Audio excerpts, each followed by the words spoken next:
Ngerujak, ngobrol urusan pajak. Assalamualaikum warahmatullahi wabarakatuh. Tabik pun. Halo kawan pajak, selamat datang kembali di podcast Natar Ngerujak, ngobrolin urusan pajak. Kembali lagi bersama saya, Fernisa Safira, selaku host pada episode podcast kali ini. Dan rekan kerja saya yaitu Bang, Kak atau Mas? Kakak aja ya. Kakak Irfan, selaku fungsional penyuluh dari kantor pajak Natar, dan merupakan narasumber dalam podcast kali ini. Halo kawan pajak. Baik kawan pajak, sebentar lagi, tepatnya nih di hari Rabu tanggal 27 November nanti, kita akan ada hajatan demokrasi skala daerah ya, yaitu Pilkada serentak. Nah, hal ini membuat KPU sebagai instansi penyelenggara itu lagi sibuk-sibuknya nih. Nah, kali ini kita mau bahas soal aspek perpajakan di dalam pengelolaan anggaran penyelenggaraan negara di Pilkada serentak 2024 nanti. Nah, Mas Ivan, ini sekarang kita mulai ya pembicaraan kita ya Mas ya. Jadi nih Kak, sebenarnya penyelenggaraan Pilkada serentak ini dilaksanakan oleh KPU sendiri atau gimana Kak? Iya, sebenarnya emang KPU itu adalah instansi unit pemerintah pusat ya, yang emang tugas pokoknya adalah penyelenggaraan pemilihan umum lah, nggak hanya pilkada ya, tapi seperti yang baru-baru ini ada pilpres juga dan pilkada. Nah, tanggal 27 nanti ini kan ada pilkada serentak, khususnya untuk di Lampung yang berada di wilayah kerja KPP Pratama Natar itu 4 kabupatennya, Lampung Selatan, Pesawaran, Pringsewu, dan Tanggamus itu juga akan melaksanakan pemilihan kepala daerah, bupati dan calon wakil bupatinya juga gitu. Nah, jadi untuk penyelenggaranya emang KPU pusat ini memberikan memberikan wewenang juga ke KPU provinsi dan KPU tingkat kabupaten untuk penyelenggaraan di pilkada di daerah masing-masing. Nah, KPU pusat ini dia bertindak sebagai pengarah utama ya. Dia pengarah utama yang berwenang untuk mengangkat dan mengatur kebijakan untuk pemilu. Kemudian untuk KPU provinsi dia penyelenggaraan pemilu di tingkat provinsi dan berkoordinasi untuk tingkat kabupatennya. Dan kemudian KPU kabupaten dia bertanggung jawab untuk pemilihan panitia kecamatan dan panitia pemungutan suara yang diangkat langsung oleh KPU tingkat kabupaten tersebut. Nah, nanti ada juga namanya panitia pemilihan kecamatan. Nah, nanti dari panitia pemilihan kecamatan dia akan memilih panitia tingkat desa atau kelurahan gitu. Kemudian juga nanti ada kelompok penyelenggara pemungutan suara. Nah, ini yang paling bawah nih Kak Fernisa, dia adalah yang bertugas di TPS langsung. Jadi kita sebut itu KPPS ya, berdasarkan ketentuan di KPU ya, KPPS ya, kelompok penyelenggara pemungutan suara yang bertugas di TPS.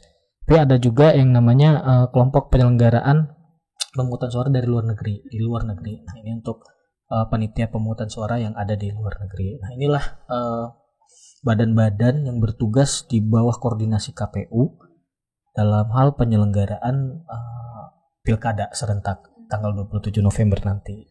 Jadi nanti Mas, jadi kalau misalkan pajak nanti mau ikut pilkada serentak, nanti kita ketemunya sama yang KPPS tadi ya Mas? Iya betul, yang kelompok penyelenggara pemungutan suara betul. Itu ya Mas? Itu yang ada di TPS-nya ya. Lalu nih Mas, tadi kan udah disebutin nih dari yang pusat sampai yang tingkat bawah sampai yang di luar negeri nih Mas. Jadi untuk status pegawai tersebut itu sebenarnya pegawai tetap semua Mas? Ya. Jadi untuk status pegawai ini sangat berpengaruh dengan nanti aspek perpajakan PPh pasal 21-nya Mbak ya. Karena kita tahu PPh pasal 21 kan terkait imbalan kepada jasa orang pribadi ya. Jasa atau penghasilan orang pribadi. Nah, kalau misalnya ada panitia ini diangkat langsung oleh KPU, itu dia statusnya menjadi pegawai tetap yang diangkat langsung oleh KPU. Nah, tapi kalau ada panitia yang diangkat di luar yang diangkat KPU kabupaten dan kota, itu dia statusnya nanti sebagai pegawai tidak tetap. Nah, jadi yang diangkat langsung oleh KPU pusat itu menjadi pegawai tetap, yang diangkat langsung oleh KPU kabupaten atau kota dia dianggap pegawai tidak tetap. Nah, dan honor atau pembayaran gajinya ini tetap nanti pembayarannya sesuai dengan ini ya satuan standar biaya per bulan ya sesuai posisinya masing-masing. Tuh. Jadi tadi terkait penghasilan petugas itu ya Mas ya. Jadi kan ketentuan untuk pemotongan PPh pasal 21-nya itu nanti bagaimana Mas? Karena kan tadi berbeda-beda ya Mas, ada betul. pegawai tetap, ada pegawai tidak tetap. Jadi kalau misalnya untuk panitia yang diangkat langsung oleh KPU yaitu PPK, PPS, KPPS, PPLN dan KPPS PLN tadi itu dia berada langsung di bawah struktur KPU. Nah, jadi dia memiliki perjanjian kerja dan terikat kode etik kan yang berada di KPU. Jadi dia masuk ke dalam kategori pegawai tetap. Nah, kalau pegawai tetap ini tentu aja dia nanti PPh pasal 21-nya itu berdasarkan pegawai tetap. Nah, sekarang kan sudah berlaku tarif PPh 21 TER. Nah, untuk pegawai tetap PPh 21 yang terutangnya itu adalah penghasilan bruto dikali tarif TER langsung. Jadi berapa penghasilan dia di bulan itu langsung dikalikan tarif TER. Nah, kemudian ada pegawai tidak tetap juga. Nah, pegawai tidak tetap ini pegawai yang tidak diangkat langsung oleh KPU pusat ya, melainkan pelimpahan kewenangan dari ke kabupaten, KPU kabupaten atau provinsi tadi gitu. Jadi panitia-panitia yang diangkat oleh KPU kabupaten atau provinsi ini dia masuk menjadi pegawai tidak tetap. Nah, kalau pegawai tidak tetap ini juga berdampak kepada PPh pasal 21-nya. Jadi dia nggak bisa sama seperti pegawai tetap. Kalau pegawai tetap kan dia pakai PPh 21 TER bulanan. Nah, sedangkan kalau misalnya pegawai tidak tetap ini dia akan memakai PPh pasal 21 dia bisa harian, bisa juga dia malah nggak dipotong kalau misalnya dia di bawah PTKP ya. Karena pegawai tidak tetap ini kan ada beberapa ketentuan, dia pegawai atau orang pribadi yang melakukan pekerjaannya itu berdasarkan permintaan. Nah, misalnya dia kerja berapa hari, kemudian juga dia berapa unit yang dia produksi atau dia hasilkan. Misalnya kalau konteks di KPU ya dia misalnya petugas yang melipat kertas suara, nah dia berapa yang dihasilkan di lipat kertasnya, dia dapat upah berdasarkan itu. Nah, seperti itu cara menghitungnya. Nah, untuk pegawai tidak tetap ini ada batasan. Jadi dia dibatasi sampai Rp450.000 per hari. Jadi kalau dia ada pada satu hari pegawai tidak tetap ini dibayar Rp450.000, dia belum dikenakan PPh pasal 21. Tapi kalau misalnya sudah di atas itu, nah dia ada tarifnya lagi. Itu dia dikenakan tarif PPh 21 TER harian. Nah, TER harian besarnya adalah 0,5%. 0,5% dari penghasilan dia langsung dikalikan. Nah, kalau sudah di atas 2.500.000 itu dia sudah memakai tarif PPh 21 TER bulanan. Langsung dikalikan PPh 21 bulanan. Nah, tapi ada juga dia pegawai Badan Ad hoc KPU ini dia statusnya PNS. Kak Fernisa. Bisa. Jadi misalnya bisa. Jadi kalau misalnya Kak Fernisa di lingkungan rumahnya nih ada penyelenggara KPPS ya. Misalnya diajak nih sama salah satu panitianya untuk jadi panitia gitu. Nah, nanti pas pembayarannya kita nggak masuk dalam skema pegawai tetap atau pegawai tidak tetap tadi. Karena status kita sebagai PNS. Ya, karena kita jatuhnya nanti seperti mendapat honorarium. Jadi kalau PNS, TNI Polri juga ya termasuk, dan pensiunannya itu kalau mendapatkan dana dari APBN atau APBD dia dipotong PPh 21 final. Nah, itu yang berlaku di PP 80 tahun 2010, yaitu kalau golongan 2 tarifnya 0%, golongan 3 tarifnya 5%, dan golongan 4 dan pejabat itu kan tarifnya 15%. Nah, itu nanti langsung dikalikan berapa jumlah honor kita gitu. Langsung dikalikan penghasilan. Iya, betul. Terus tadi Kak, untuk yang pegawai tidak tetap itu apakah mereka butuh untuk mempunyai NPWP, Mas? Untuk ya bagus ya Kak Perni saya pertanyaannya. Jadi kalau untuk sampai saat ini karena keperluannya adalah untuk pembuatan bukti potong ya. Jadi kan nanti panitia-panitia dan petugas ini nanti pada saat pembayaran honornya itu akan dibuatkan bukti potong oleh pemberi penghasilan yaitu KPU. Nah, nanti pada saat pemberian bukti potong ini di aplikasi yang namanya elektronik bukti potong itu harus memasukkan NPWP. Memasukkan NPWP ataupun NIK yang sudah tervalidasi dengan NPWP. Jadi kalau misalnya dia katakanlah dia tidak punya NPWP, kemudian dia memberikan NIK, itu kalau NIK-nya itu sudah valid, itu tetap bisa pakai NIK langsung gitu. Iya. Valid dengan NPWP. Iya, jika sudah valid. Tapi kalau misalnya dia belum valid, dia nggak bisa kedetek nanti namanya, nggak ada.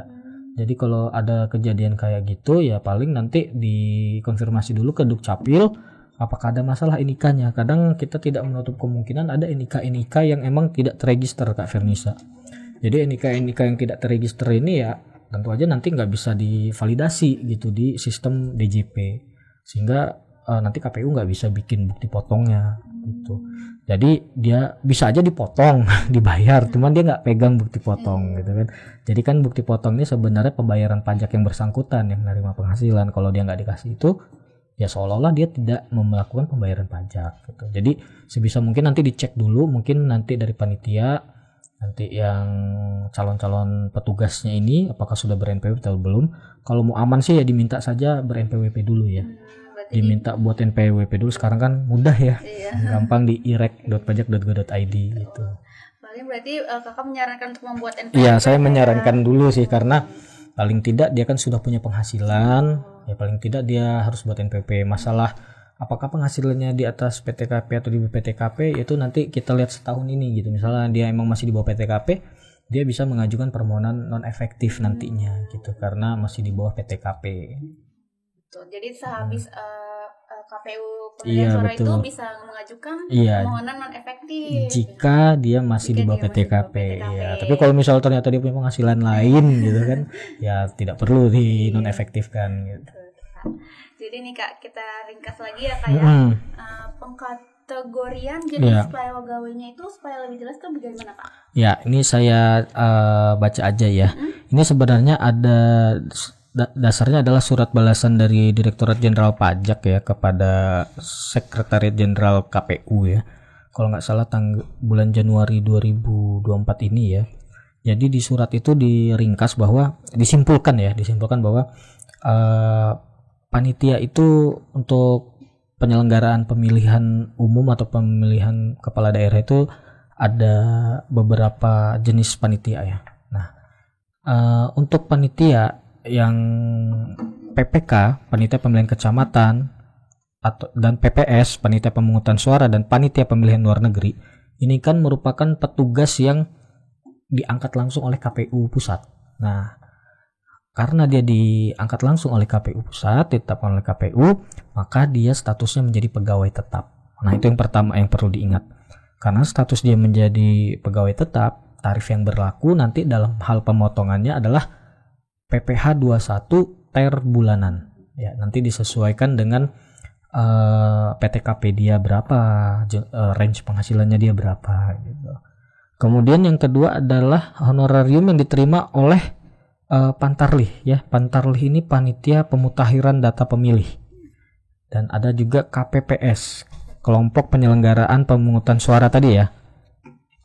Kemudian juga ada petugas pengamanan TPS, dan ada Pantarlih luar negeri dan KPPS luar negeri. Nah, kelima panitia ini tidak diangkat langsung oleh KPU. Mereka diangkat langsung oleh pelimpahan wewenang ke KPU kabupaten atau provinsi tadi, sehingga status pegawainya menjadi pegawai tidak tetap gitu. Jadi kalau pegawai tidak tetap ya berlaku ketentuan pegawai tidak tetap tadi. Nah, batasannya adalah Rp450.000. Nah, 400 kalau misalnya bayarannya masih di bawah 450.000, ya dia belum kena potong gitu ya. Belum kena potong. Nah, tapi kalau sudah di atas 450.000, dia bisa kena 0,5%. Nah, ini yang perlu diingat ya. Jadi kalau nggak salah kemarin ada di helpdesk ada yang bertanya juga dari teman kita dari KPU. Jadi selama ini kalau nggak salah itu panitia KPPS ini dikontrak 1 bulan, tapi kerjanya emang 1 hari aja pada saat hari pemilihan. Nah, karena statusnya pegawai tidak tetap, ya dia kita masukkan menjadi pegawai tidak tetap. Nah, tarif yang berlaku tentu aja, kalau nggak salah mungkin teman-teman nanti bisa dikoreksi ya. penjelasan dari teman kita di KPU ini, bayarannya adalah Rp900.000 per hari. Untuk 1 bulan kontrak dan kerja 1 hari di hari pemilihan.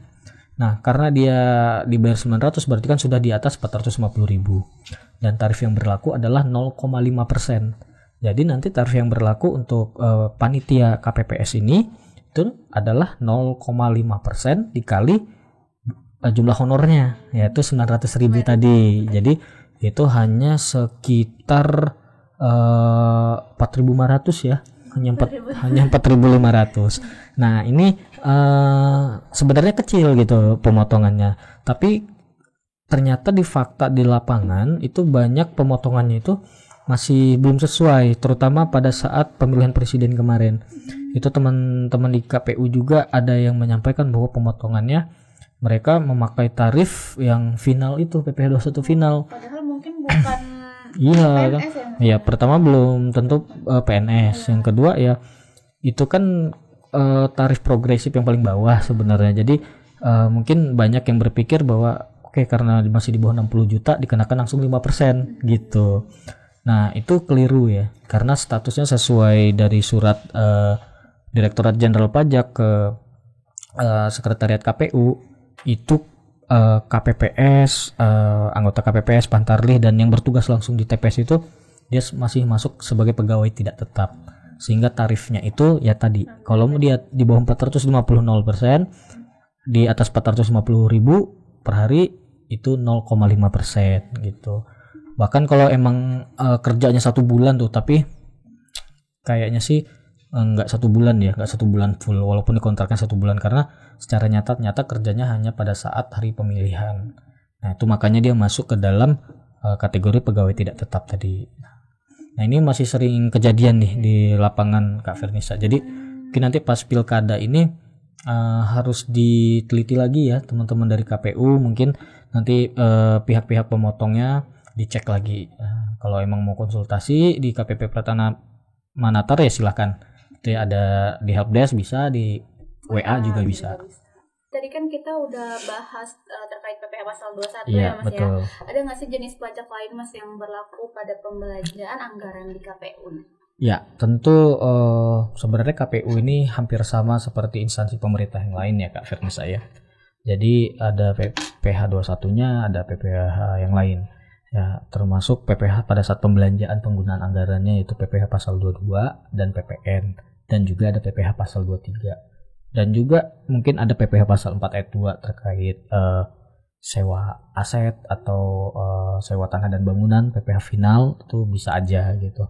Tapi yang paling umum sih paling itu ya, PPh pasal 21, PPh pasal 22 terkait belanja modal, dan juga ada PPh pasal 23 terkait jasa-jasa. Jadi kalau misal kita menggunakan jasa-jasa seperti jasa bersihin AC, jasa Logistik ya? Jasa logistik ya bisa ya, jasa transportasi bener ya Mbak. Kemudian juga misalnya tenda ya, misalnya bangun tenda, jasa pasang tenda gitu. Nah, itu loh jasa-jasa itu terkait PPh pasal 23-nya ya. Kalau jasa-jasa itu tarifnya kan 2% ya, 2%. Kemudian kalau sewanya juga, sewa kendaraan dan lain-lain itu juga 2% gitu. Nah, tapi ada pengecualian untuk PPh pasal 22 dan PPN ini Mbak. Apa tuh Kak? Jadi kalau misalnya pembeliannya itu di bawah 2 juta rupiah itu tidak perlu kita potong PPh pasal 22 dan PPN-nya gitu. Kemudian Jadi di bawah 2 juta ya? di bawah 2 juta. Nah, tapi kalau sudah di atas 2 juta dan tidak terpecah-pecah ya, itu tidak terpecah-pecah pada saat beli di bawah 2 juta berarti tidak dipungut PPh pasal 22 dan PPN. Nah, tarifnya PP pasal 22 itu 1,5% tadi ya. 1,5%. Kemudian untuk PPN ya tarif PPN ya 11%. Jadi mungkin itu yang paling umum. Jadi ada dia PP pasal 21 itu harus dikategorikan pegawai tetap, pegawai tidak tetap, apakah PNS atau tidak. Kemudian PP pasal 22 terkait belanja modal tarifnya 1,5%. Yang belanjanya sudah di atas 2 juta rupiah. Begitu juga PPN, kalau belanjanya sudah di atas 2 juta rupiah, dia harus bayar harus pungut 11%-nya sebagai PPN gitu. Kemudian ada PPh 23. Untuk sewa kendaraan dan lain-lain itu sebesar 2%. Dan jasa-jasa tarifnya 2%. Jadi gitu. 2% ya kayak PH pasal 22. Iya. Itu ada mekanisme perbedaannya nggak Mas antara dia punya NPWP atau tidak ber-NPWP? Ya kalau misalnya dia nggak punya NPWP sesuai ketentuan Undang-Undang PPH, ya tentu akan dikenakan 2 kali lipat. Oh, 2 kali lipat. Atau dia punya NIK yang belum divalidasi ya, dia akan dikenakan 2 kali lipat dari tarif gitu. Jadi kalau misalnya PP 222 harusnya 1,5%, dia terkenanya nanti 3%. Nah kalau PP 23 tadinya misalnya 2%, nanti dia kena 4%. Oh, dikali 2 ya Mas ya? Iya, 100% lebih tinggi. Oke nih Mas.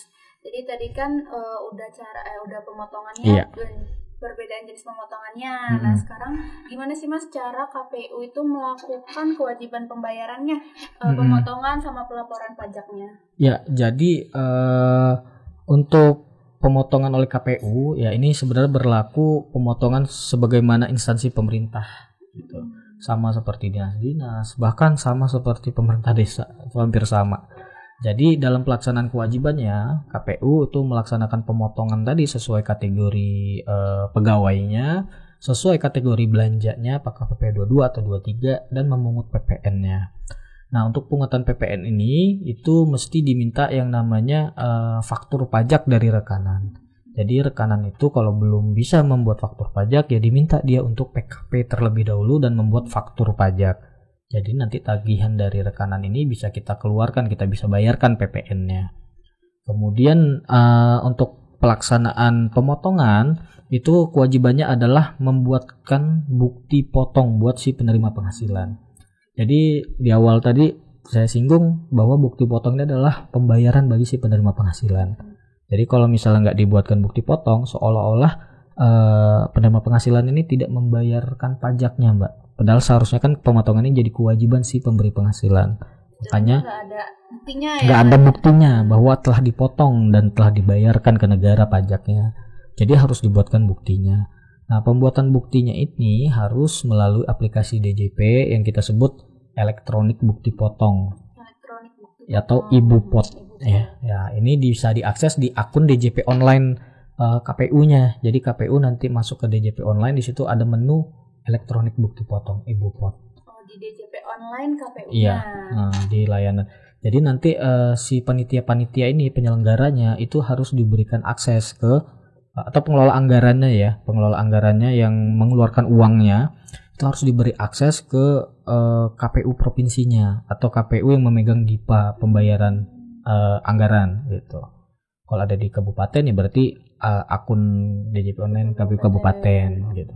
Jadi silakan login ke sana, di sana kemudian nanti pilih menu elektronik bukti potong dan silakan dibuat bukti potongnya sesuai jenis pajak yang mau dipotong. Apakah itu PPh 21, apakah itu PP 22, 23 dan itu sangat mudah sekali gitu ya.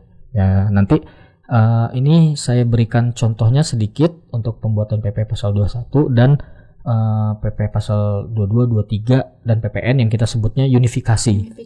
Ya, jadi untuk membuat bukti potong dan melakukan pembayaran atas PPh pasal 21 ataupun PPh 23, 22 dan PPh final itu kita harus membuatkan bukti potong, membayarkan pajak yang telah dipotong ke kas negara dan melaporkan pemotongan tersebut ke dalam laporan SPT masa, baik itu SPT masa unifikasi ataupun SPT masa PPh 21. Itulah kewajiban kita sebagai bendahara negara. Nah, untuk melakukan pemotongan dan melakukan proses itu semua dilakukan di akun DJP online instansi KPU-nya. Nah, ini juga bisa dilakukan oleh instansi KPU yang memiliki NPWP tersendiri ataupun DIPA tersendiri. Saya akan pakai contoh dari KPP Pratama Natar ya. Di sini ada KPP Pratama Natar. Nah, kita akan coba untuk membuat bukti potong unifikasi terlebih dahulu. Jadi Bapak Ibu bisa login ke akun DJP online-nya dengan akun kantornya atau instansinya, dalam hal ini KPU ya. Kemudian Bapak Ibu nanti akan pilih di menu lapor ya. Silakan di menu lapornya diklik. Nah, kemudian dicek di sini ada menu pelaporan dan menu pra pelaporan. Nah, ini pelaporan itu kalau sudah finish ya pembuatan bukti potongnya, sehingga kita tinggal melakukan pelaporan. Sedangkan menu pra pelaporan ini adalah kita harus menginput terlebih dahulu bukti potong sebelum dilakukan pelaporan. Jadi kita langsung pilih dulu pra pelaporan di sini. Oke. Nah, di sini baru terpampang ada namanya Ibu Pot instansi pemerintah. Ada beberapa kasus ini menunya tidak ada ya. Menunya tidak muncul tombol ini. Kalaupun demikian, Bapak Ibu nanti bisa cek di menu profil terlebih dahulu. Kemudian ada namanya menu aktivasi fitur di sebelah kiri di bawah menu profil. Aktivasi fitur silakan dipilih dan pastikan aplikasi elektronik bukti potongnya sudah terchecklist seperti ini. Jika sudah, silakan dilakukan ubah fitur pelayanan. Nah, kita kembali lagi di menu pra pelaporan tadi. Kita sebagai instansi pemerintah harus membuatkan bukti potong, berarti yang kita pakai adalah menu Ibu Pot instansi pemerintah. Silakan Bapak Ibu klik di sini. Ya, di sini ada 4 tab dashboard, yaitu dashboard utamanya ini sebagai history ya. History, kemudian di sini ada SPT unifikasi dan ada SPT 21 dan ada menu pengaturan. Nah, pengaturan ini untuk menentukan penandatangannya ya Bapak Ibu ya. Di sini sebagai contoh saya bisa menandatanganinya ya di sini ya. Oke. Nah, kita langsung coba aja untuk membuat bukti potong. Kita untuk pembuatan bukti potong PPh pasal 23 contoh ya, kita pilih menu pajak penghasilan di SPT unifikasi dan pajak penghasilan. Nah, ini SPT 21 ini khusus ya, dia khusus terpisah. Kalau SPT unifikasi itu ya selain SPT PPh 21. Bapak Ibu nanti tinggal klik, tinggal pilih ada daftar bukti potongnya di sini. Nah, silakan jika sudah terbuka seperti ini bisa direkam. Nah, ini ada contoh-contoh yang sudah dibuat ya, sudah dibuat. Silakan nanti Bapak Ibu tinggal rekam di sini. Nah, jika sudah terekam, tinggal dibuat tahunnya untuk tahun berapa, misalnya contoh 2024 bulan November ya. Dan silakan pilih NPWP rekanannya atau NIK-nya jika yang bersangkutan tidak punya NPWP.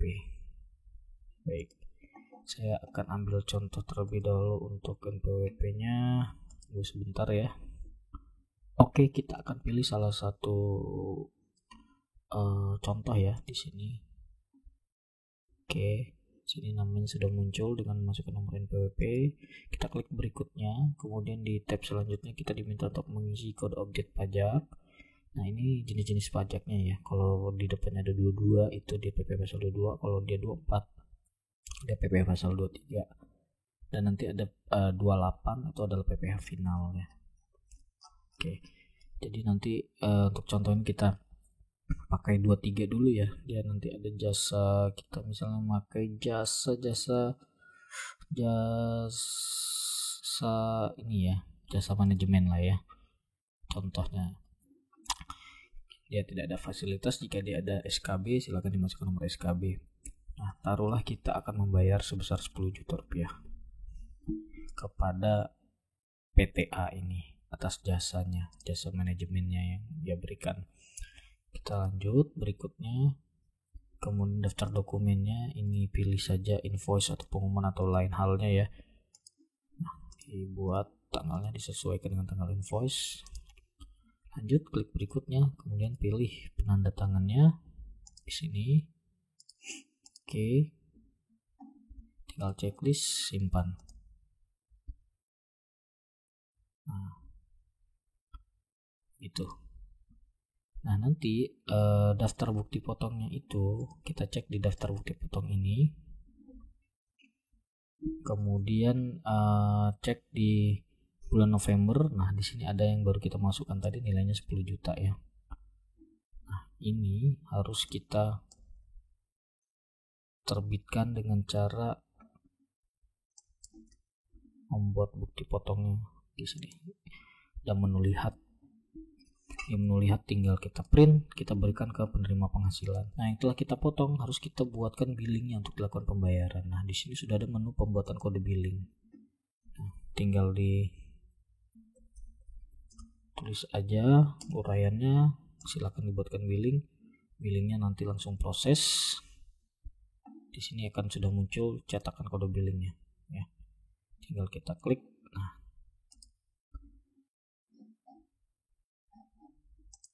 Nah, kita coba untuk PPh pasal 21.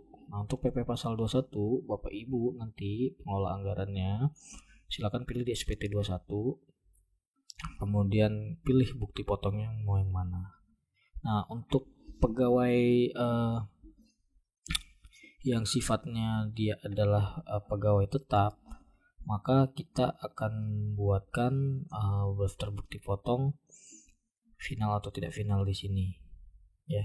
Kalau dia PNS, dia kan statusnya final. Nah, coba kita ambil kasus dia adalah PNS tapi dia juga sebagai panitia pemilihan ya, panitia pemilihan suara atau PPS.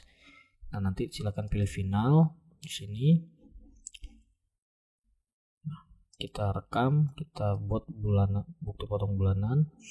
Sini untuk tahun 2024 misalnya November. PWP-nya kita ambil contoh lagi salah satu ya.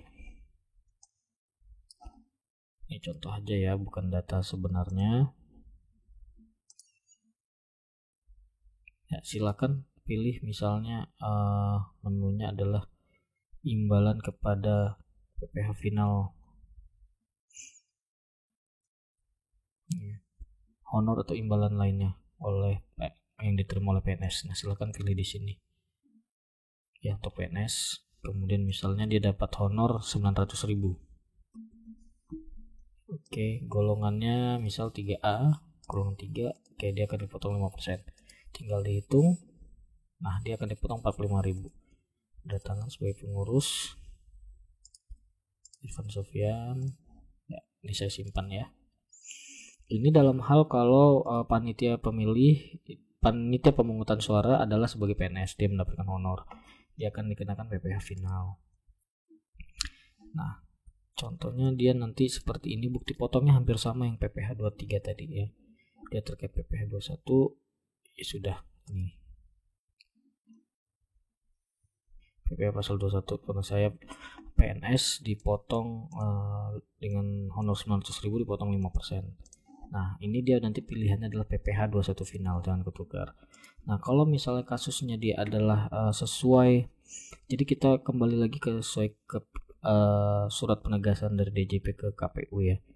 Jadi tadi kita sudah lihat siapa saja yang masuk kategori pegawai tetap, siapa yang masuk kategori pegawai tidak tetap. Nah, coba kita akan cek siapa yang menjadi pegawai tetap di sini. Nah, jadi honorarium yang diterima oleh PPK, panitia pemilihan kecamatan, panitia pemungutan suara, dan panitia pemilihan luar negeri yang diangkat langsung oleh KPU itu dikategorikan sebagai pegawai tetap ya.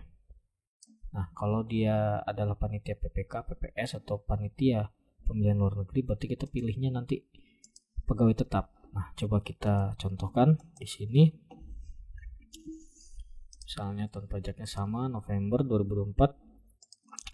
PWP-nya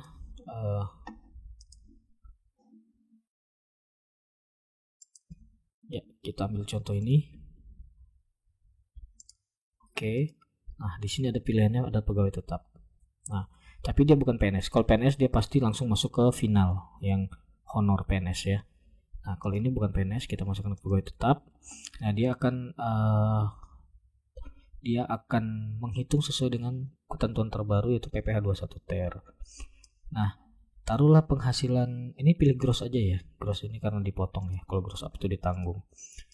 Ini taruhlah penghasilan panitia itu adalah berapa? 6 juta misalnya. Misalnya 6 juta. Dia belum menikah berarti TK 0, silakan dihitung. Nah, dia akan dipotong 0,75%, berarti dari DPP-nya 45.000. Oke. Tapi kalau misalnya yang bersangkutan hanya dibayar 1.500.000. Oke, ini kita cek. Oh, dia tidak ada tarif yang berlaku ya, atau tarif yang berlaku itu 0%, sehingga tidak ada PPh pasal 21-nya.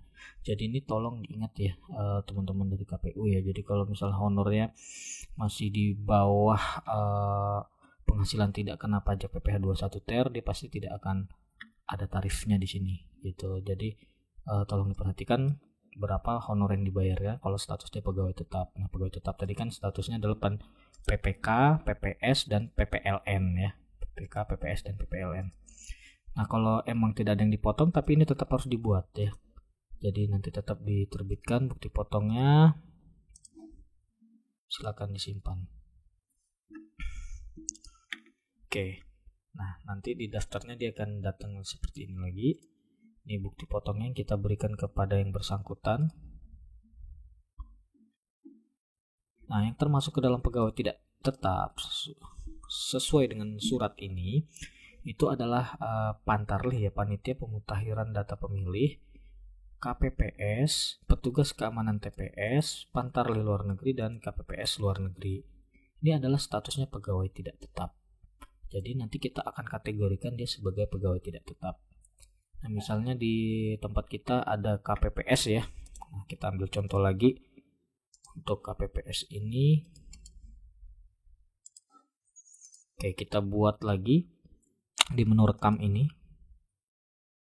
Ya, di menu rekam kita buat bulanan. Oke. Nah, kita masukkan tahun seperti biasa.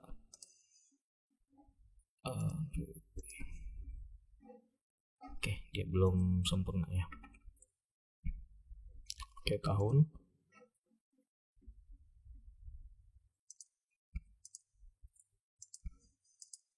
Oke, November. Kita masukkan nama penghasilan. Oke, kita pilih dia adalah pegawai tidak tetap. Ya, di sini ada 21103 upah pegawai tidak tetap. Ini kita pilih. Nah, di sini baru kita pilih jenis objeknya. Apakah dia dibayar bulanan atau non bulanan? Nah, ini pengertiannya adalah dia bekerjanya dalam dalam kontrak 1 bulan atau non bulanan. Nah, untuk KPPS itu kan biasanya dia kerjanya hanya 1 hari ya, atau 2 hari ya, 2 hari pada saat hari pemilihan itu kan. Jadi dia kita kategorikan sebagai non bulanan saja. Jadi kita masukkan dia ke pegawai tidak tetap non bulanan. Walaupun sebenarnya pada kontrak dia di kontrak 1 bulan, tapi sebenarnya nyata-nyatanya dia kerja tidak tetap non bulanan. Dia kerja hanya 1 hari atau 2 hari ya. Nah, misal contoh di sini. Di sini ada ketentuan bahwa kalau pegawai tidak tetap, dia batasnya yang kita potong adalah Rp450.000 per hari ya. Jadi kalau bayarannya masih di bawah itu, tentu tidak ada pajak yang harus kita potong, tapi tetap kita buatkan bukti potong. Tapi kalau untuk di atas itu, dia ada tarif yang berlaku, yaitu tarif PPh 21 TER harian. Nah, misal pada kasus ini panitia KPPS dibayar 900.000 untuk bekerja 1 hari atau 2 hari. Jadi kita masuk ke 900.000 di sini dan kita hitung berapa tarif yang dikenakan. Nah, dia sesuai dengan ketentuan di PMK 168 tahun 2023 bahwa tarif yang berlaku untuk penghasilan pegawai tidak tetap antara 450.000 sampai 2,5 juta rupiah itu adalah 0,5%. Ya, jadi ini dipotong 4.500. Jadi sebenarnya yang kita potong 4.500 ya. Bukan 5% dikali 900.000 tapi 0,5%. Nah, jadi yang kita bayarkan ke penerima penghasilan adalah 895.500 ya. 4.500-nya kita ambil, kita setorkan ke kas negara. Nah, silakan yang ditandatangani.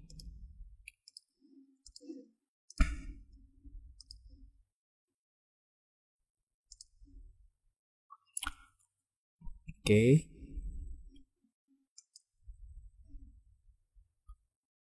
Ya, kita cek tadi yang ini ya. Nah, yang di atas ini tadi 900.000 dipotong 4.500. Oke, bukti potongnya ini kita clicking gambar mata. Kita unduh.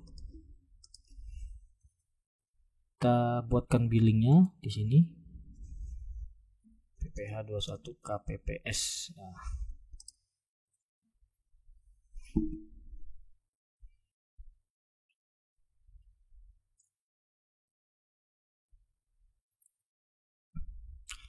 Nah, ditunggu nanti kode billingnya langsung muncul di sini ya. Bisa dilihat gambaran cetakan kode billing. Nah, inilah nanti akan kita pakai untuk pembayaran pajaknya. Sama. Nah, ini apakah bisa gelonggongan? Ya bisa ya. Atau lebih gampangnya sih satu-satu ya, supaya lebih detail, supaya lebih jelas. Nah, nanti kalau misalnya mau gelondongan dia ada menu impor nanti di sini. Nah, oke, kalau mau tanya-tanya tentang menu impornya silakan di komen ya. Bisa komen, bisa ditanyakan atau menghubungi nomor layanan konsultasi WA dari KPP Pratama Natar. Oke. Jangan lupa dibayar dan jangan lupa bukti potongnya diberikan kepada yang bersangkutan. Oke, kemudian kewajibannya ada untuk si penerima penghasilan. Setelah menerima bukti potong, penerima penghasilan ini harus melaporkan SPT tahunannya, Kak Fernisa. Jadi di laporan SPT tahunannya itu kan akan terhitung pajaknya berapa dalam 1 tahun. Nah, kalau emang sudah dipotong oleh si pemberi penghasilan, salah satunya misalnya KPU, ya sudah harus diinput bukti potong itu. Nah, itu sebagai bukti pembayaran dia gitu. Jadi disimpan ya Mas. Disimpan ya. Nanti laporan pajak SPT tahunan ya. Kita masukkan. Ya, jadi nanti kalau misalnya bukti potongnya sudah diinput, tinggal dicek apakah kurang bayar atau lebih gitu. Kalau misalnya kurang, misalnya secara ketentuan dia ada kekurangan, ya dia harus menambah kembali. Nah, jadi statusnya kurang bayar. Tapi kalau kelebihan jangan khawatir juga. Itu nanti statusnya menjadi lebih bayar. Dan kalau dia lebih bayar, dia akan dikembalikan melalui skema pengembalian pendahuluan gitu. Atau jadi bisa dipindah bukukan. Ya, atau bisa dipindah bukukan untuk pembayaran pajak lainnya gitu. Tapi kalau pindah bukukan biasanya kalau orang yang punya laporan SPT masa. Tapi kalau yang kayak karyawan-karyawan biasa, dia lebih baik diminta kembali. Diminta kembali ya, pengembalian pendahuluan itu tadi lewat laporan SPT tahunan. Jadi kalau kita nggak memotong ya Mas ya, lapor itu tuh ada sanksinya nggak Mas? Ya tentu ada ya Mas. Yang namanya kewajiban ya, jika tidak dilaksanakan tentu ada sanksi gitu. Jadi sanksinya itu ya bisa sanksi administrasi dan sanksi penetapan ketetapan gitu. Jadi berapa misalnya seharusnya motong berapa itu akan ditetapkan, harus setor berapa gitu. Jadi misalnya KPU-nya dalam pilkada kemarin terhitung oleh pengawas kita bahwa mereka harus setor 10 juta misalnya, ternyata pas dicek setorannya hanya 1 juta. Nah ini kan ada kewajiban yang tidak dilaksanakan. Nah tentu nanti akan ada sanksi administrasi berupa teguran, kemudian juga ada surat tagihan. Tapi kemudian yang kita dahulukan tentu aja edukasinya dulu ya Mbak ya. Jadi nggak yang kucuk-kucuk kita nggak kucuk-kucuk kita berikan sanksi administrasi. Yang penting kita informasikan terlebih dahulu, kalaupun ada kendala, ada masalah, misalnya kendala teknis nggak bisa pakai aplikasi, silakan nanti minta bimbingan ke KPP Pratama Natar, nanti dibimbing sampai bisa. Bisa datang, bisa juga lewat WA ya Mas. Betul ya, lupa saya nyampe ini. Lewat WA bisa datang juga, atau nonton YouTube kita ya. Itu ada beberapa cara-cara membuat bukti potong, terutama PPh 21 TER itu sudah ada video tutorial yang kita buat sendiri dari kantor kita, ataupun yang dari kantor pusat juga sudah ada. Oh, jadi kalau di YouTube itu memang banyak ya Mas ya. Jadi sebenarnya gak usah kebingungan ya Mas. Gak usah kebingungan ya. Kawan pajak, terutama kawan pajak yang nanti petugas di KPU, mohon diingat sebagai pengelola anggaran pilkada serentak, terdapat kewajiban perpajakan yang harus dilaksanakan juga oleh KPU. Nah juga kita juga harus melaksanakan kewajiban sebagai petugas KPU. Tadi sudah disebutkan oleh Kakak Irfan, kalau untuk petugas KPU-nya jangan lupa memotong ya Mas ya. Betul. Dan kita nanti kalau nanti wajib pajak sebagai petugas KPU, jangan lupa untuk menyimpan bukti potong tersebut untuk melaporkan di SPT tahunan. Baik, terima kasih Bang Irfan sebagai penyuluh pajak KPP Natar atas informasinya ya kayak yang sudah membuka wawasan terkait kewajiban perpajakan Badan Ad Hoc Komisi Pemilihan Umum. Jangan lupa subscribe channel YouTube kami dan juga follow IG @pajaknatar. Natar ngerujak. Udah ngerujak belum hari ini? Sekian dan terima kasih. Dadah. Dadah.